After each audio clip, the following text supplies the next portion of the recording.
John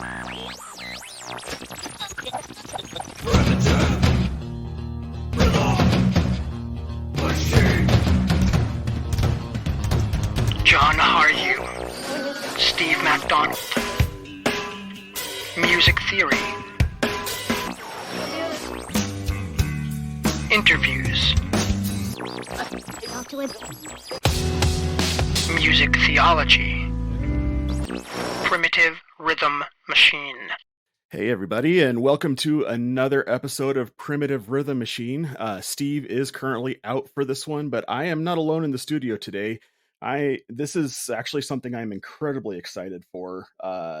With me in the studio today, I have Victor Griffin from Place of Skulls. And if that name sounds familiar to some of you other cats out there, you might know him as the guitarist for a little known band called Pentagram, one of the big four of my favorite metal subgenre, that being doom, and quite frankly defines everything I find great about guitar playing in doom metal. Thank you, sir, for coming on the show. It is an honor to have you with us today. Hey, yeah, totally appreciate you coming on the show.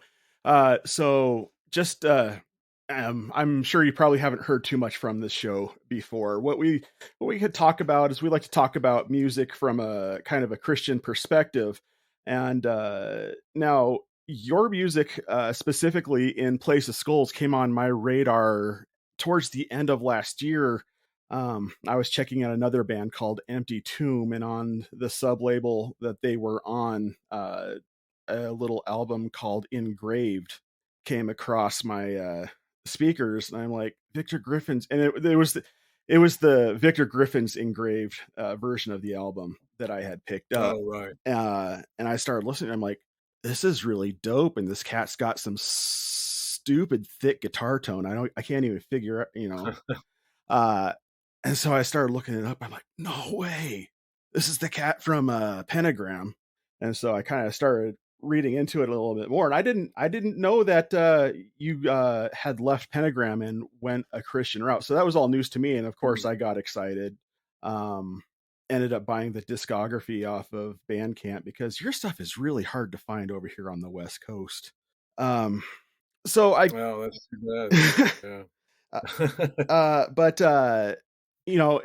it did leave me kind of with the thought, and it kind of gave me the idea for this series of talking to people, artists who are in secular projects who have since gone on to start Christian projects. Most famously would probably be Brian Welch from Korn.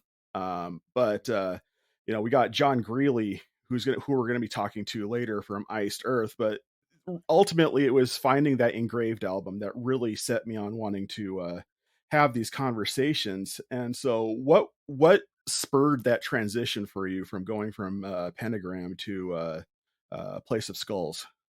Well, it's all that transition happened quite a number of years back. I'm not sure if you know kind of the basic timeline or not, but that was sort of the just past the mid 90s. Mm-hmm. And I was still in Pentagram up until around 96. Mm-hmm. And I mean, you can, as deep as you want to go into it, but basically, I've been running from God for an extremely long time, Mm-hmm. Kind of trying to make these deals along the way. And you know what I mean? Mm-hmm. Like, well, I'll do this, and then I'll kind of commit to you and so forth. But, the way conviction works, you're kind of up and down with that. You can fall into conviction for a while. And then, it's when you kind of push that conviction down, it really subsides, Mm-hmm. and then you just kind of go about your way. So, I mean, I had all kinds of those things on for years up until 97. And that's kind of when I first made that commitment. I mean, Jesus and God is something I believed was the truth since I was probably 8 or 9 years old. Right. The first time anyone ever explained all of it to me, I remember just knowing that what I was hearing was the truth. Right. But it took me another, 25 years.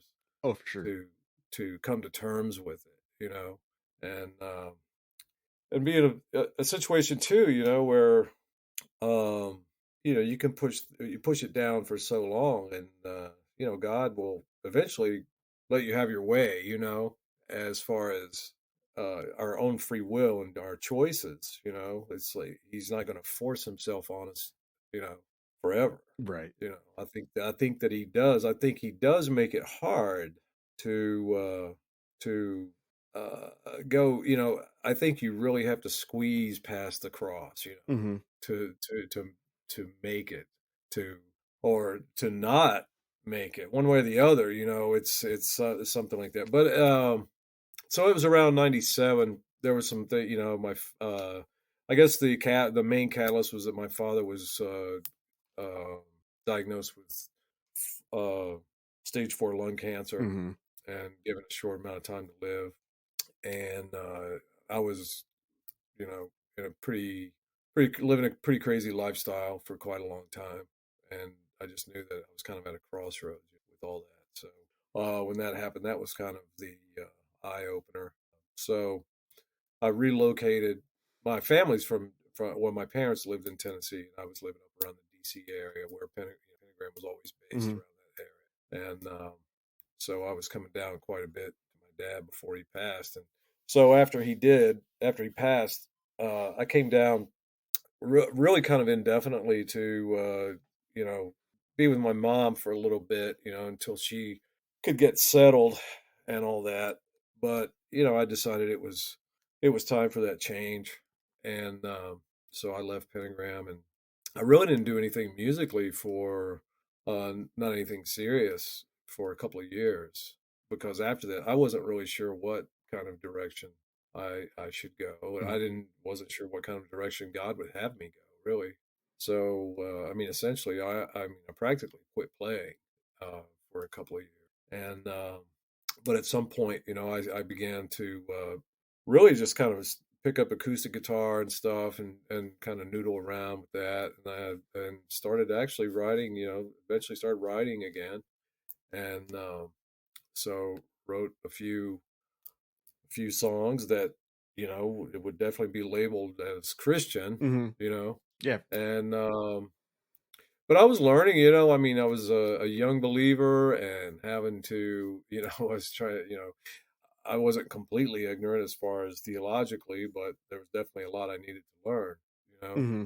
Um, so, and I was taking what I was learning, and kind of forming lyrics around some of that stuff.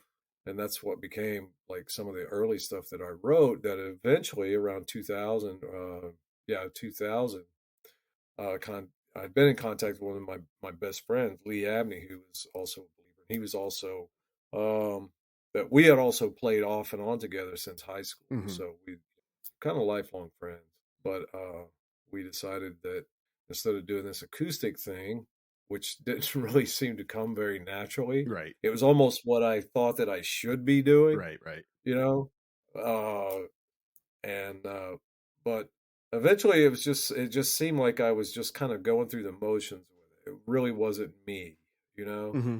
And I was buying a lot of like I was trying to check out like different Christian music and stuff like that, and there was some decent stuff, but uh there was really none of the music was music I actually liked. No, you I know get that. Yeah. And you don't want to say that because, I mean, I appreciate the lyrical content and all that, but stylistically, there was really nothing out there. Hmm. And I was like, well, I was a little bit confused. I'm trying to, even though I'm in my mid 30s at this time, as far as all this was concerned, I kind of felt like a little kid. Hmm.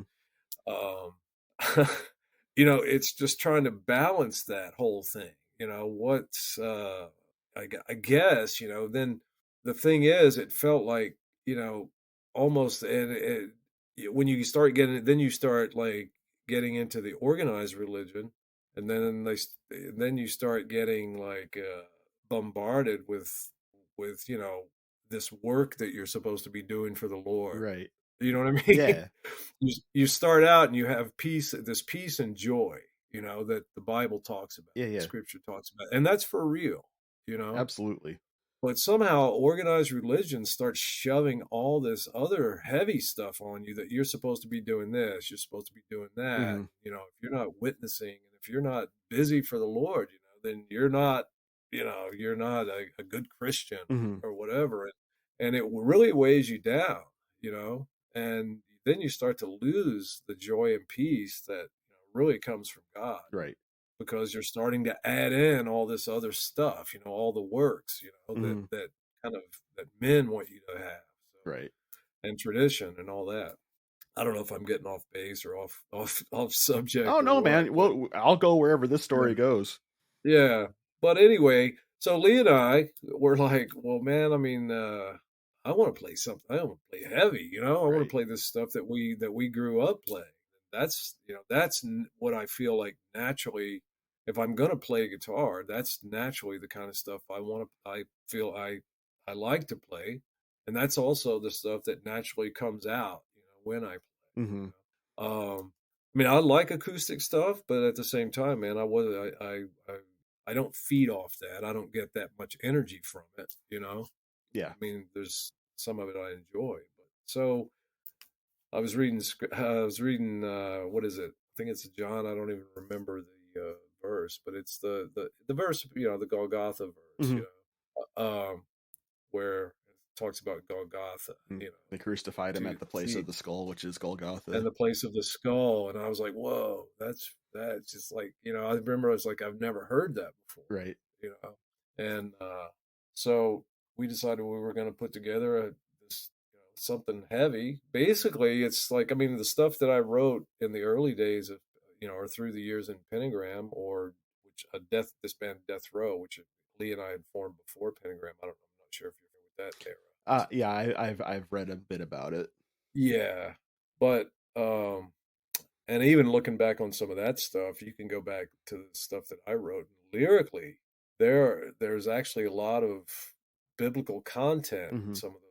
I mean, obviously, I mean, my heart was not. My Hmm. heart was in not in a right place, but at the same time, there was something going on, spiritually, Yeah. where these lyrics, I was writing these lyrics and all this stuff because I look back at them now and I was like, I could have written these lyrics now. Yeah.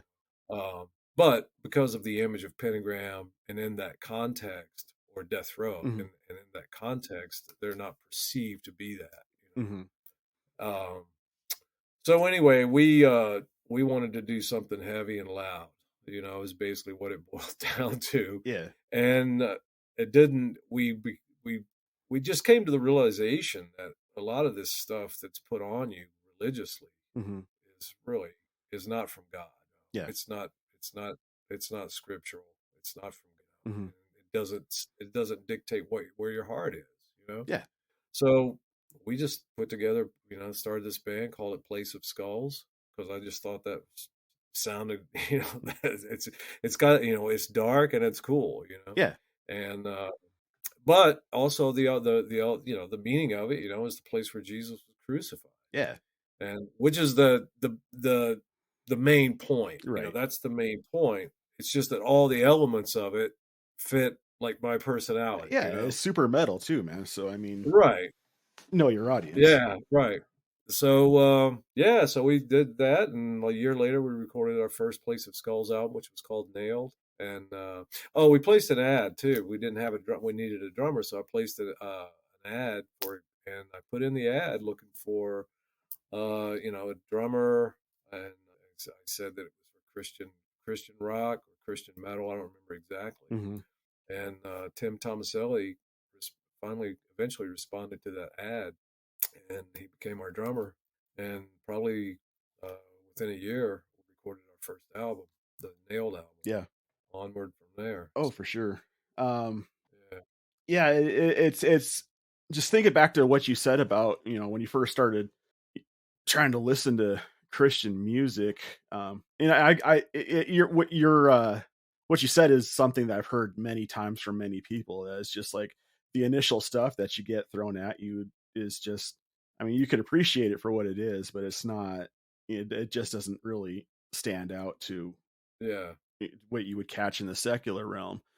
And that was one of the biggest problems I had up until a couple of years ago, just trying to find, because like I grew up listening to bands like Black Sabbath, yeah, Hmm. and like early Candlemass, and I really dug that whole tuned down doom stoner feel, but it's just like, Right. and once you get into the Christian realm, you start saying, okay, who first of all, it's hard to ask people, okay, who's a good stoner metal band when you're Right. that's a Christian Yeah. band, and people look at you funny because one, they're not familiar with the subgenres, but two, Yeah. they're just like, we don't do that Yeah. here. So I really had to go digging, and pretty much the only name anybody ever gave me was Forsaken. I'm not sure if you've ever heard of that. Not, yeah, Forsaken from Yeah. Mala, their doom band. Uh, yeah, that's the Christian Doom band. Yeah. Yeah, yeah. Well, yeah, and the thing is, I mean, unfortunately, I I've heard of them, Mhm. but I couldn't tell you like I don't know what, and I may have even heard some of their music, but I couldn't tell Yeah. you any song. Yeah, but I mean, it's just the doom market in the doom area of the Christian market is, it's sorrowfully lacking, to just put it Mm, mildly, because everybody. yeah, What's been my experience with a lot of Christian music is that Christian music would rather chase the trends of what's going on, what's big in the secular realm, rather than invest in original content and try to do its own yeah. thing. Um, They seem to want to not including like the contemporary Christian stuff on the radio mhm, that you hear mostly. But even that, I agree. You're right. It just follows basically whatever the trend is going on secular wise. mhm, They kind of follow that trend, so they have a version of everything that's going on. But as far as any Christian metal that they promote, they do the same thing with that as well. mhm, It's like whatever popular genre of music, whether it be contemporary Christian or, what would be not radio music, but metal. right. They have their metal versions of that as well. Mhm. You it's not that it's, a lot of it's not necessarily, well, I don't know. I was going to say not bad. I mean, there's all kinds of bad music, but, Well, yeah, but and it just comes across as being formulaic, I think.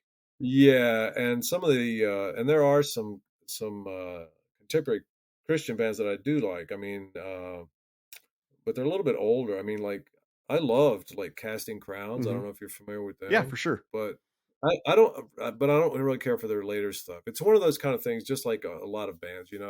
They do whatever number of albums, and then they're kind of spent. Yeah, I mean, uh, and then you've kind of got that situation where the albums kind of like don't necessarily, they tend not to keep standing up to the earlier right. material. You know what I mean? And but I think, man, that, like the first like three Casting Crowns albums, or three or four of those albums, man, I love those albums. Oh, for I mean, sure. that's some heartfelt stuff. It's some good, very good songwriting. It's not heavy, Mhm. it's just, but it's also not poppy though, in the sense of Right. like what, the stuff that's on contemporary Christian radio like now, Yeah. which I never go listen to it. It's just, I can't even take it. No. It's, this is the electronic stuff. And then you've got the vocalists are singing these like, uh, it's like, these spiritual, like life changing situations and these lyrics and all this kind of stuff. But I just don't buy it because they sound like they're little kids for one thing, Yeah. you Yeah. know? And, and and it's like, how much of this have you really experienced? You sound like you're 17, Right. And but anyway, I mean, I'm not trying to bash it. I mean, there's obviously, I'm not a big fan of you know commercial secular music either. Go. So Yeah. you know what I mean. No, I for So sure. I'm if I was bashing any of it, it would be along all lines of Oh, for as sure. far as commerciality and thing, that kind of thing. Yeah. Yeah. Um, But I never came across, but with metal, I never really came across, uh, maybe I'd stopped searching. I don't know. I kind of, we did Place of Skulls, and I felt like at some point I just sort of drifted away from even looking for Christian, yeah. you know? Hmm. Hmm. No, I've been there sometime. because I do a lot of searching. I'm constantly looking because it for people who are have delved into the market for any length of time, they'll know that distribution for Christian music is difficult Mm, because you're already in a niche market, and then if you're going to the harder end of the genre pool, then you're getting into an even more niche market of an already mm, niche market. And it's hard. And it's like I said, it's hard for me to get physical copies of your stuff over here on the West Coast because you guys are East Coast based. mm. Um, and in the same sense, like I could probably talk bands with you all day long about stuff that you've probably never heard of either. So, Yeah. fortunately, with a digital marketplace, you can still get your stuff out there. And after I'd already picked up your stuff, just to pass this little feather in your cap along to you. For a previous episode, I got to know the former CEO of Rottweiler Records, which is a heavy Christian record label based out Mm, of Indiana, with some really top tier talent on there. But I was get kind of talking to him and prepping to do an interview of with him on this show, and we were just talk, and I was talking about how I was looking for some really riff heavy bands, in the vein of, some like Black Sabbath or some. I'm a big Pink Floyd fan too, and he's like, "Well, I yeah. don't know if you've heard of them, but there's this band called Place of Skulls. Maybe you should check them out. Their Dark is the Black is Never Far album is just primo stuff." And I'm like, "Dude, I already have all that. Let's move on from there." So, but I mean, you got CEOs of record labels who like listen to you and Yeah. recommend you to people who are looking for stuff. So I'm Oh, well, that's when when cool. when Yeah. when you've got the brass that are recommending you to just rando interviewers, they're probably gonna that probably means you're doing Yeah. something right. Um, Oh, well, that's cool. for sure. Um, Yeah. So what kind of label is that? You said it's it's a Christian what heavy metal hard rock label. They yeah. do a lot of there's a lot of extreme stuff on there. Like there's a band, one of my favorites on there is a band called Taking the Head of Goliath, and they're kind of deathcore stuff. Like uh they would be in the vein of like Cannibal Corpse. They played with Suffocation, I think, before, and they were supposed to play before COVID ruined everything. They were supposed to play with Napalm Death up there in Yeah. Minnesota. Um, but it's not exclusively that. They've got kind of a horror punk band on there called Grave Robber. Yeah. They got, it's basically kind of just punk, hard rock, metal, Hmm. Yeah. sort of stuff. Yeah, I've heard of Grave Robber. Hmm. Yeah. Yeah, I've actually seen, I think I've seen pictures of them. I mean, they actually like do up the whole ghoulish thing, don't Yeah, they? yeah, they do. Yeah. I mean, Yeah. if we really want to be honest about it, they kind of do the whole misfit shtick. Right. But Yeah. uh, yeah, they do the makeup and they dress up on the stage, and all their songs Yeah. are kind of tongue in cheek references to Yeah. horror films, but inclusive of the gospel within it as well. Right. Yeah. Now, Yeah, so well we tried to do I mean when we were first doing Place of Skulls, even after the first album, we also didn't know the only connections I had in the music scene was like promoters for secular venues mhm, and heavy rock.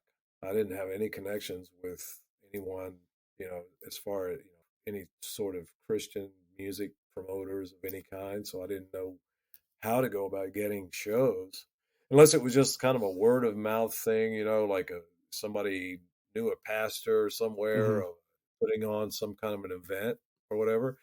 But we never really seemed to. I mean, we tried that like a few times, and we never really fit into that niche that they were doing there yeah, because it seemed like somehow uh, we were always heavier and louder than like they expected that anyone would be for something like yeah, that. that can be the way It's when you're doing a Christian based booking. yeah, Yeah. yeah. So what we did, we were like, well, you know what? Let's just again, it was just like forming the band. Let's just do what we do, you know. And so I just started contacting, some of the usual people that knew me, that I knew. Hmm. And so we just started doing, regular shows and going that route.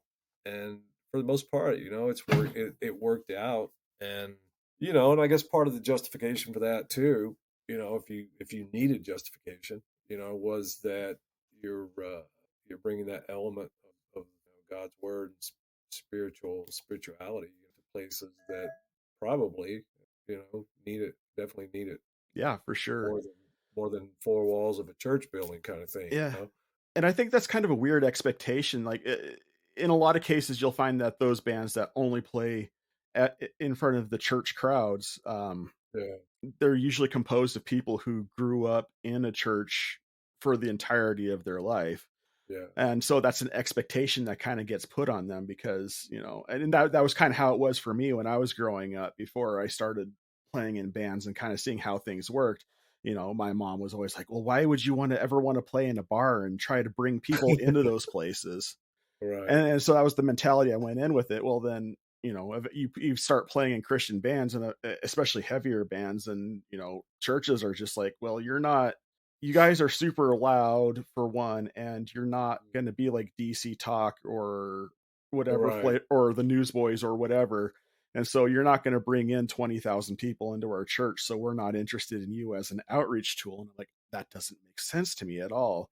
right, So eventually you just got to make that decision. It's just like, okay, well, if I can't play to the Christians, then I'm going to, it's sort of like the apostle Paul, if the Jews won't have me, then I'll preach to the Gentiles, you know what I mean? right, And, yeah, and so it's just like, yeah, I have seen some of the best responses to Christian bands in a secular marketplace than you yeah, ever will at a Christian centric audience. yeah, And if a band's really going to consider themselves to be doing anything of outreach or whatever, going and playing the Christian crowd really isn't what you should be doing then anyway, because yeah. they already know what you're trying to say. Right. And I think the angle that we took as well was like, well, we don't want to we don't want people to be under the impression that we're coming in there to play just to like, beat this thing Yeah. over their head, you know. Yeah. And so we just kind of, I mean, if it was brought up, yeah, that's what we do. I mean, that's what we are and so forth. But, we didn't necessarily make this big, you know, make a big deal out of it promotion Hmm. wise or anything. We just started playing shows with bands that were in the same genre as say like PRM or Hmm. doom metal bands, on the same bills. And, cool thing, after a certain amount of time, after, 2 or 3 albums, we're playing in fully secular shows, not only in the U.S. but in Europe as well. Yeah. And just look out in the audience, and people are singing these lyrics, Hmm. and but the thing is, I think they come across. It's almost just like so it's like some of the Black Sabbath lyrics. You can go back and look at some Black Sabbath lyrics, Hmm. and they're all like these. I mean, people always talk about the song "After Forever," Yeah. obviously. That's one of the main ones. But there's also lots of other songs, in their catalog Hmm. that uh, lean toward the spiritual side. Yeah. Not really. It's more like warnings, Hmm. rather than this perception that it's dark and doomy and evil. It's really, it's like, hey, we're given a choice here. Yeah. Choose life. Right. Right. Right. Right. So yeah. So now, in doing my research prior to this episode, I was kind of looking at timelines, and there was a time period after you had already started up Place of Skulls where you went back and did some work with Pentagram. And Mhm. was there any trepidation? Did you have any trepidation going into that? Being having coming been coming from specifically Place of Skulls. Yeah, that happened around 2010. I was doing.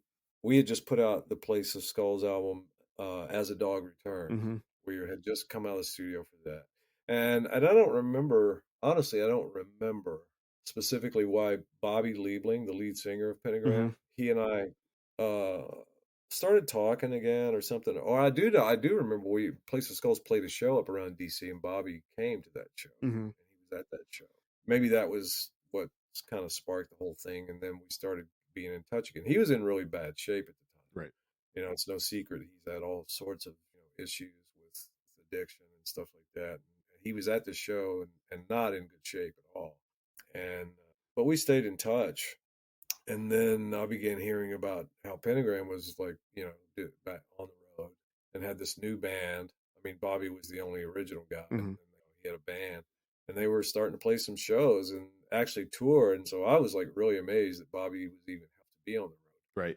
So anyway, eventually, after several conversations and just really good talks on the phone too. I mean, he knew where I was coming from and everything, and his guitar player like just quit. They were supposed to do some tour, and then the guitar player quit like literally like I don't know 2-3 days before the tour or something. So he called me and asked me if I would do it, but I was halfway through the tour that they had. I was going to be Place of Skulls was leaving to go to Europe Mm-hmm. to do a tour. So I said, no, it's completely impossible. I said, first of all, I have this to do, and I'm not sure I would do it anyway. Mm-hmm. you know, and he's either that conversation or a subsequent conversation. He said they also had a tour, like, and I think this was like in March or something. He said we also have a tour in May. Could you do the one in May? And that would have been after Place of Skulls was back home and everything too. And I said, I don't know. We'll have to talk about that. I don't know. I'm not sure. Mm-hmm. But if I can help you, I will. You know. And after a couple of conversations, there was something. I mean, I really wanted to help him, Mm-hmm. and I felt like that. Uh, Bobby has definitely been his own worst enemy Mm-hmm. at times, and he's definitely has taken a lot of patience to deal with him too. But at the same time, I really felt for him, and I really wanted to try to help him. And if and not only as a friend and help him physically, and but even if I could be any spiritual encouragement. And so I said, I don't know, we'll talk about the May thing. And then I decided that I would do it under a few conditions, and also that it would be just that one tour, and he needed to find someone during that, to be his permanent guitar player. But I said they had like a pentagram on the bass drum Mm-hmm. at the time, and there was always all this promo, with that, really dark stuff with Baphomets and all Mm-hmm. this stuff, just promos, and for shows or whatever. And I said, well, first of all, got to drop all the, satanic symbolism and all that stuff, and you got to be clean, Mm-hmm. from drugs. And I think that was kind of basically it. Just be clean and drop all the satanic symbolism. No pentagrams and upside down crosses. 666s and all this stuff all over everything. All the promo Mm-hmm. T-shirts and stuff like that. And he agreed. So I did that tour with him, and I was pretty sure that he wasn't really searching very hard for another guitar player. Right. And it just became one of those things where I ended up being back in Pentagram, Mm-hmm. and things worked out. I mean, we weren't using any of that type of dark symbolism Mm-hmm. anymore. Any T-shirt designs, were just basically just sort of rock and roll T-shirts. Mm-hmm. Just said I mean, we couldn't drop the name, Right. obviously, but just the logo and whatever artwork was attached to, say, a certain tour or whatever, but none of the Baphomets and stuff like that Yeah. on anything. But like, well, your initial question too was like, I guess how did I balance that with being a believer? And I guess I reflected on people like Alice Cooper, Mm-hmm.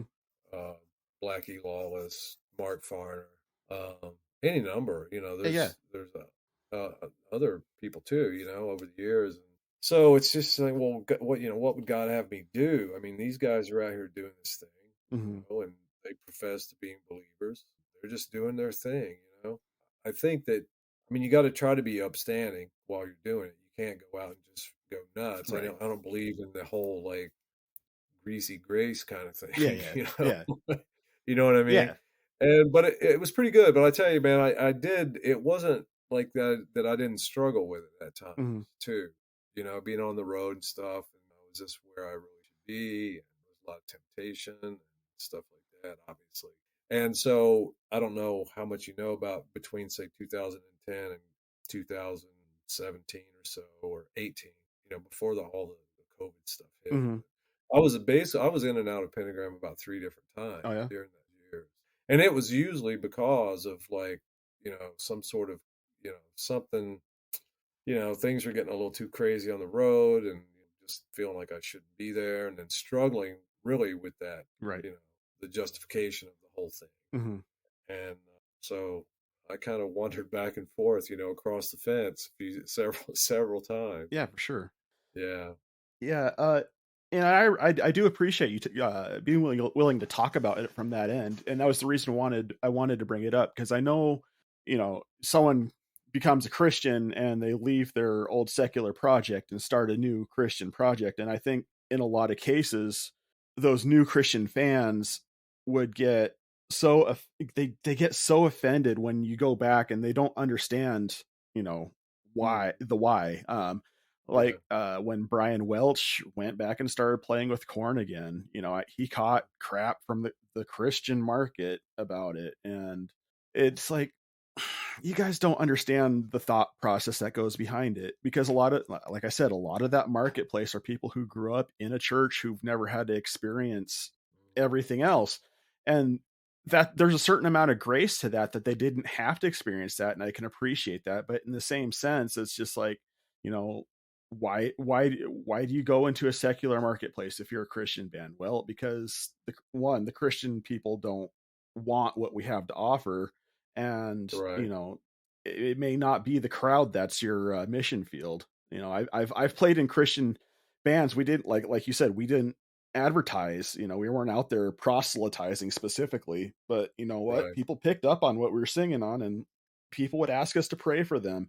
But we always felt that our mission field wasn't the crowd, but it was the other bands that we would play with or the other artists that we interact with.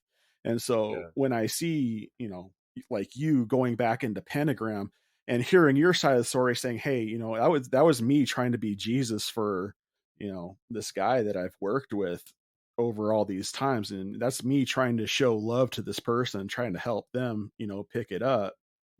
It's a refreshing perspective because a lot of people just automatically assume, oh, they're just chasing that dollar sign, and it's just like Yeah. it's not like that.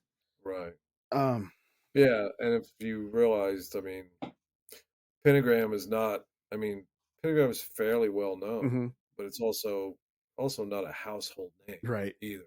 So as far as financial success from it, I mean, we're not talking. I mean, I mean, there was some lucrative tours and stuff like that, but not the kind of money that right, that's going to be life changing, yeah, or anything like that. Um, but yeah, then around it was right before the COVID stuff happened, and then I was actually going through. I mean, well, not to get into a lot of detail, but I've also struggled with pretty severe depression mhm, and stuff like that from time to time, and so I was going through some stuff, around 2008, and also I was kind of back on the fence, about Pentagram and all that, and we had started actually to kind of get Place of Skulls fired back as well, mhm, do some stuff. I mean, it was never completely defunct during the Pentagram when I was back in Pentagram because we kept sort of doing stuff and playing a few shows here and there. We wanted to kind of elevate that back to priority right, kind of thing. So I decided it was probably time. It was probably time, and it was probably best to at that point just kind of step back away and mhm, go pursue Place of Skulls again.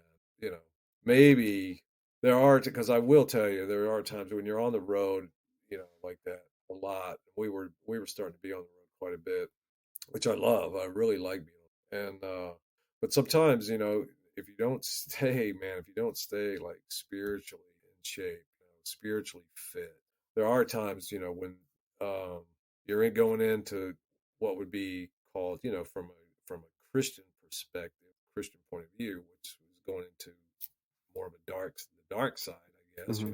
I don't necessarily see it that way. I know what it is. I know it's there. You know what I mean? Hmm. But I was, you know, and I'm sure you have too. I mean, we lived that side of it as well. And but sometimes that can start to have more of an effect on you than you're having on it. Right.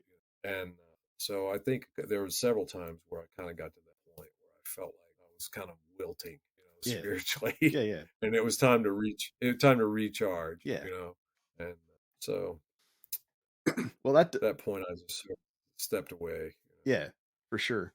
And that kind of steps into the next question that I had was um because that kind of brings us into the up to the now. And what is the future for Place of Skulls? Is there you guys working on new material or Well, last year we it was really at the beginning of last summer.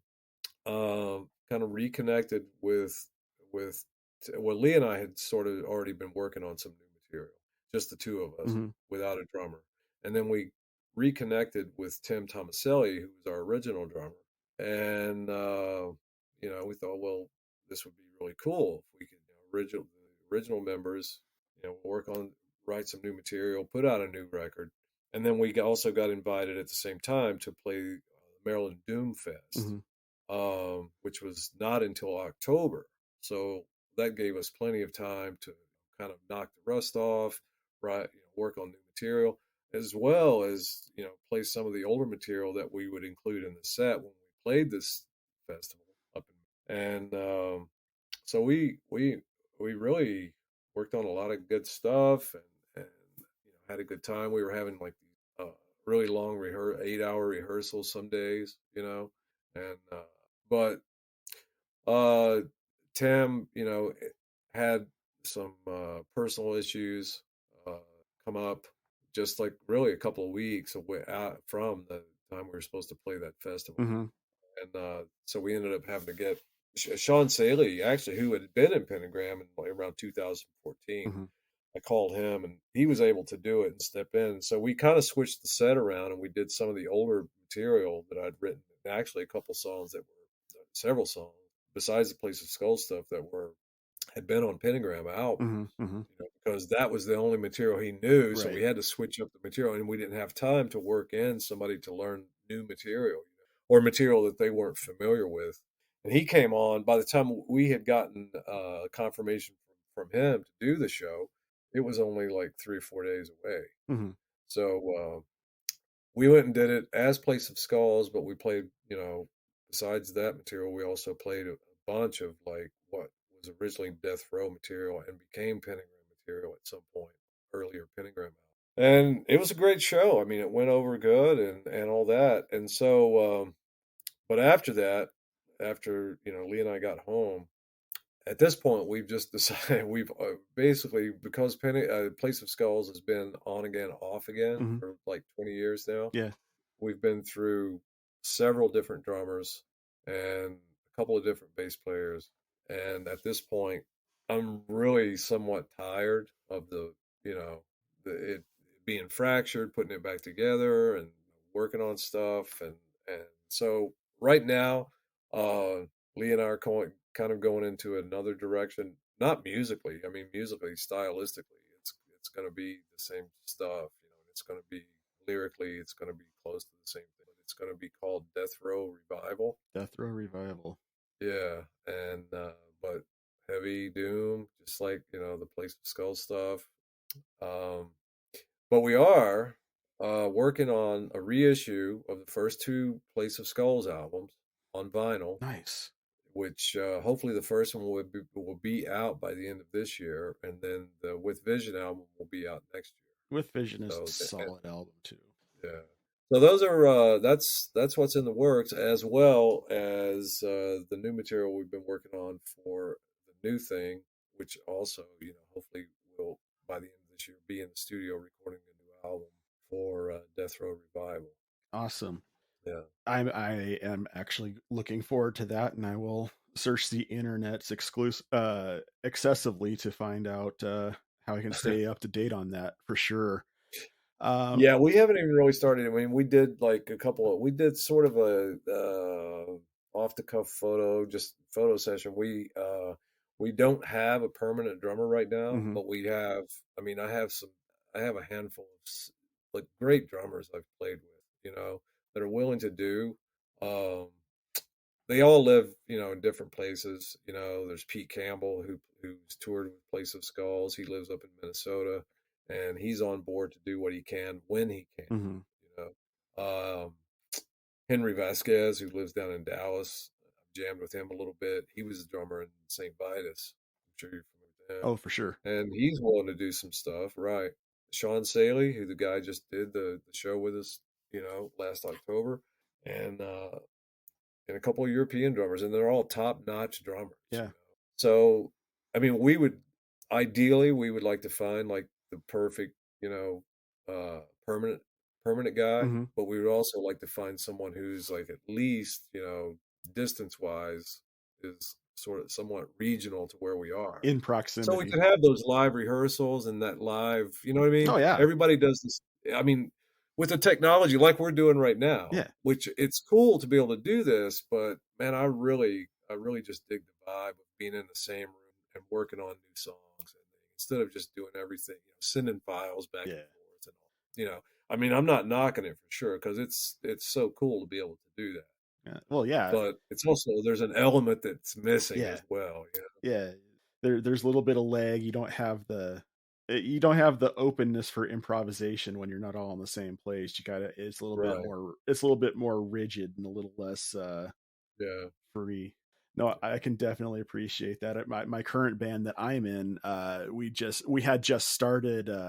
We finally finalized our lineup and started practicing in March of 2020, and so if you follow that timeline, the next month after that, everything got locked down, and so we weren't even able to Yeah. practice after that first month Wow.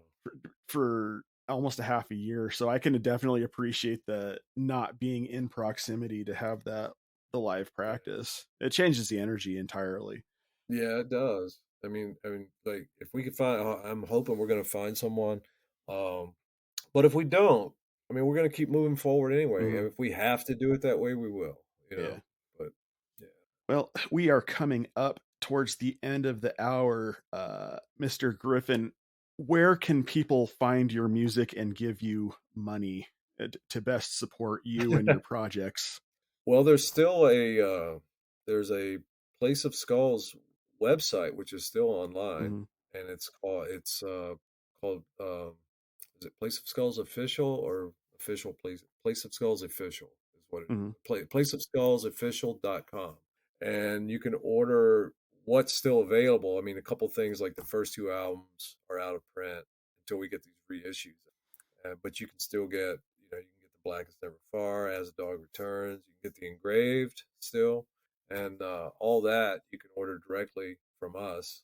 You can go to Stone Groove Records. Um, it's a good friend of mine's label, Phoenix, Randy Mashad. He has everything as well on his website. I think he has a Bandcamp set up for Place of Skull or T-shirts and so the Place of Skulls. I mean, we're still going to be promoting the Place of Skulls stuff Hmm. even as Death Row Revival. Hmm. So when we get this, and which we will have that website up fairly soon too, and but the Place of Skulls stuff will also be available on there when that site gets up. So in the meantime, and then we have a Place of Skulls Facebook page as well as our personal pages, Right. my personal page, and then Lee Abney's personal. I'm gonna have to go send him a friend request after I get off this interview with you. Uh, Yeah, hit him I'll up. say Victor sent me. Uh, Yeah. so excellent. Final question with the COVID laws lifting, as are you will Death Row Revival or Place of Skulls be doing any touring this year?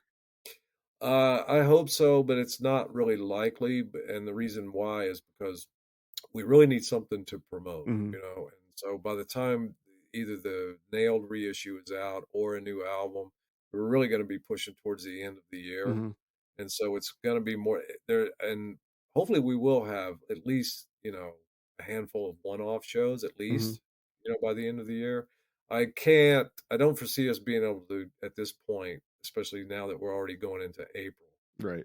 to be able to do any sort of actual touring, Hmm. unless it was just happened to be like a little short run here and there of like maybe 3 or 4 shows or something like that. But it really, to do a proper tour, you're talking, it takes 4 to 6 months to set something up like that, You're right. with the proper routing and all Yeah. that. So probably nothing, um, probably nothing over maybe 2 or 3 shows and Gotcha. some short runs here and there, if that. But as far as next year, that's a whole different story. So if we can get these releases out the way we want to, then by this time next year, I definitely want to move back on this road stuff, For sure. And here and in Europe, hopefully. yeah. But I don't know if I don't know. I don't know. I don't know if I can go back to Europe or not. So Well, that's a whole other thing. it depends on what's going on at the time, I suppose. Yeah, right. All Yeah. All right. Well, thank you so much for joining us on this show. I certainly do appreciate it. And if you out there in listener land have enjoyed anything that you've heard here, or just enjoy good music in general, I advise you to go check out Place of Skulls and keep your eyes peeled for Death Row Revival. And if you like this podcast, please like, rate, and subscribe on whatever platform that you are listening on. That helps put us in front of other like-minded individuals who might be interested in this podcast. And of course, as always, we certainly do appreciate you listening. Uh, Primitive Rhythm Machine is a division of the Geek Devotions Network, and we are striving to let you know that you are loved. And if you get nothing out of this podcast outside of that, just know you are loved. There is a purpose for your life. Thank you, everybody, and good night.